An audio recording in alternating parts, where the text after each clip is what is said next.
So acupuncture வந்து இப்போ ரொம்ப ட்ரெண்டாக பரவிட்டு இருக்கு இல்லைங்க. நல்ல ஒரு மெடிசன் தான். நிறைய நன்மைகள் அதில் இருக்குது.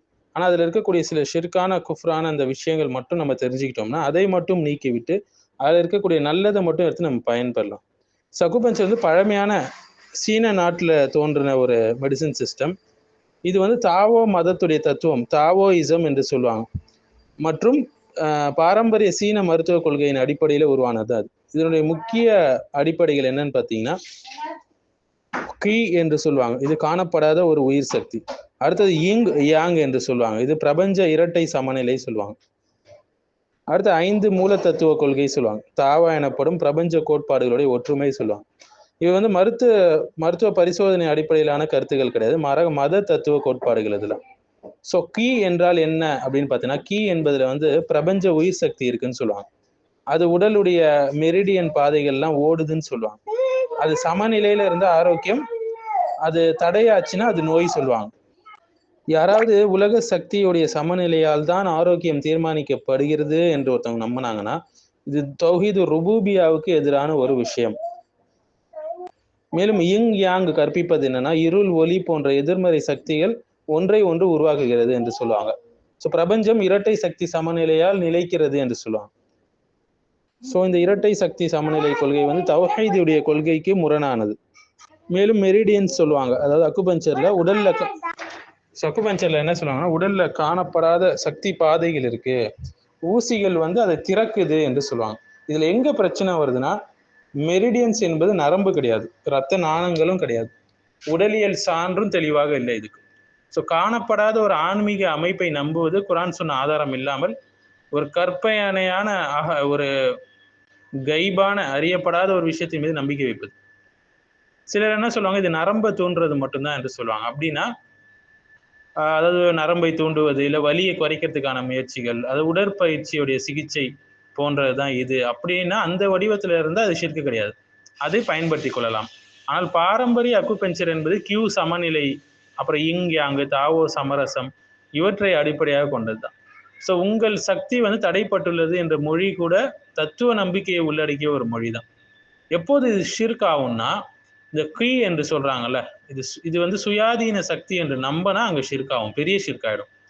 பிரபஞ்ச சக்தி வந்து அல்லாவுடைய துணையின்றி குணப்படுத்த முடியும் ஒரு நோயை என்று நம்பினா அப்ப பெரிய ஷிர்க் ஆகும். தாவோ வந்து பிரபஞ்சத்தை ஆளுகிறது என்று நம்பினா அப்ப பெரிய ஷிர்க் ஆகும். இது எப்போ சிறிய ஷிர்க் என்றால், சக்தி வந்து என்னை குணப்படுத்துது என்று கூறி அல்லாவை மறந்தால் அப்போ சிறிய ஷிர்காக ஆகும். ஆன்மீக நம்பிக்கையோடு அது சார்வதில் ரொம்ப ஜாக்கிரதையா இருக்கும். மேலும் இங்யாங் வந்து இந்த 5 மூல தத்துவத்தை ஏற்றுக்கொண்டால், இங்யாங் உலக பார்வையை ஏற்றுக்கொண்டால் அது வந்து ஒரு விதத்தான தவறான தத்துவமாக ஆயிடும். ஹிஜாமாவும் திருத்திட இதே போலதான் நபிஸ்லாஸ்லாம் அதை அனுபவிச்சிருக்கிறாங்க, அதை ஆர்வப்பட்டிருக்கிறாங்க. இது உடல் சார்ந்த நடைமுறை, ஆன்மீக பிரபஞ்ச சக்தி கோட்பாடுலாம் இதுல இல்லை ஹிஜாமால. அக்குபஞ்சர்ல தாவோ மத தத்துவத்துல தோன்றியது தான் அது. காணப்படாத சக்தி அமைப்புகள்லாம் அதோட அடிப்படையாக இருக்கு. ஸோ பயனுள்ள மருத்துவ அறிவு, பயனுள்ள விஷயங்கள் பிற நாகரிகத்திலிருந்து இதை இஸ்லாம் அனுமதிக்குது. ஆனால் எதை மறுக்குதுன்னா, பக்தியோடு மத தத்துவத்தோடு தொடர்புடைய விஷயங்கள், பிரபஞ்ச ஆன்மீக கோட்பாடு, ஷிர்கு கலந்த நடைமுறை இதெல்லாம் வரும்போது தான் அந்த இடத்துல இஸ்லாம் அதை வந்து தவிர்த்துக்க சொல்லுது.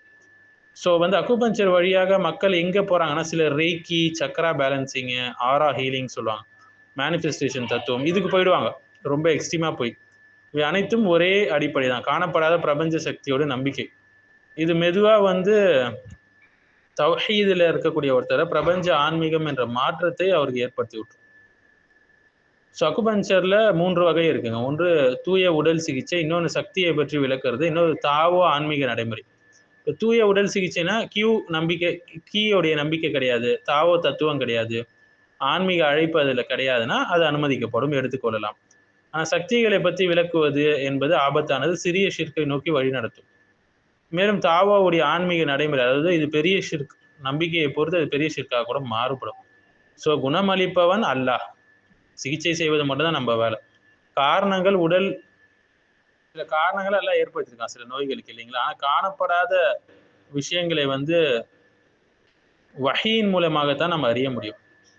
ஸோ இஸ்லாமிக் நாலேஜை ஃபர்ஸ்ட் கற்றுக்கிட்டு அதன் பிறகுதான் ஒருத்தர் அக்குபஞ்சர் படிக்கிறது சிறந்தது. அப்போதான் அவரால் அதில் இருக்கக்கூடிய பெனிஃபிட்ஸ் எடுத்துக்க முடியும், அதில் இருக்கக்கூடிய தவறான கோட்பாடுகளை விட்டு அவர் தூரமாக முடியும். எப்போது இது அனுமதிக்கப்படுது என்றால், இது சாதாரண நரம்பை தூண்டுவது, வலியை கட்டுப்படுத்தக்கூடிய மருத்துவ விஷயம் என்றால் பிரச்சனை கிடையாது. கீ போன்ற ஆன்மீக சக்தி நம்பிக்கை, யிங்-யாங் தத்துவம், பிரபஞ்ச சக்தி கருத்து இதெல்லாம் இதெல்லாம் அவர் முழுமையாக நம்பி அதை எடுத்தாருன்னா அது வந்து ரொம்ப டேஞ்சரானது. அல்லாஹ் வந்து நோய்களுக்கான நிவாரணிகளை உருவாக்கி இருக்கிறான். நோய்களுக்கான சிகிச்சை முறைகளை அவன் அனுபவிச்சிருக்கான். அதை நம்ம எடுத்துக்கொள்வதில் தவறில்லை. அது சுன்னா. நோய்க்கு வந்து ட்ரீட்மெண்ட் பார்ப்பது சுன்னா. அக்குபஞ்சருடைய அமர்வுகளில் மந்திரங்கள், ஆன்மீக அழைப்பு, சக்தி தியானம், தாவோ மடசடங்கு இதெல்லாம் வந்துச்சுன்னா அப்போ நம்ம அதை வந்து எடுத்துக்கொள்ளக்கூடாது. இந்த கீ சக்தி தான் ஒருத்தரை குணப்படுத்துன்னு ஒருத்தர் நம்பினார்னா இது தௌஹீதுக்கு எதிரான முரண்பாடான ஒரு விஷயம். பிரபஞ்ச சமநிலை தான் ஆரோக்கியம் தரும் என்று முழுமையாக ஒருத்தர் நம்பினார்னா இது தௌஹீது ருபூபியாவுக்கு எதிரானது. இந்த 5 எலமெண்ட்ஸ் யிங்-யாங் தாவோவுடைய சக்தி இதை ஒருத்தர் ஏற்றுக்கொண்டார் என்றால், இவற்றை நம்பினார்னா இது ஷிர்கை நோக்கி ஒருத்தரை வழி நடத்தும். மருத்துவ நரம்பு சம்பந்தப்பட்ட சிகிச்சை என்றால் அப்போது இது அனுமதி.